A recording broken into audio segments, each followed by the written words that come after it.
We're having some fun today with the power conferences of the power conferences. It's the Big Ten versus the SEC with a few rapid-fire questions. Which conference is better? This year, it's the SEC. Once you go 4, 5, 6 deep, that's when the SEC really sort of flexes its muscles. I think historically, it's the SEC. I think this year the conversation gets a little bit tighter. Both conferences have a couple national championship contenders. Which conference has the best team and who is it? I think it's Georgia. I think there are good arguments to be made for Ohio State and Oregon. I put them in that top tier of championship contenders. But if I have to pick one, I think Georgia's the best team. I'm going to use the other two teams that he mentioned. Maybe that's a cop-out, and it's not one team.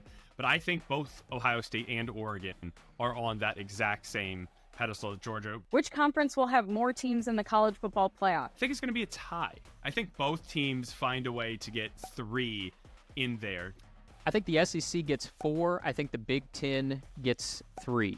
Which conference team has the best loss? Best loss, I think Texas. It didn't look great for Texas and a home loss to Georgia, but I think that when all is said and done, Texas' resume is going to be there, and that loss to Georgia is not going to look so bad. I think the best loss has to be on the road to the number 1 team in the nation, and that's Ohio State's loss at Oregon. To be that close in that environment, in that situation, and not to have a home loss, I think Ohio State has the best loss this year.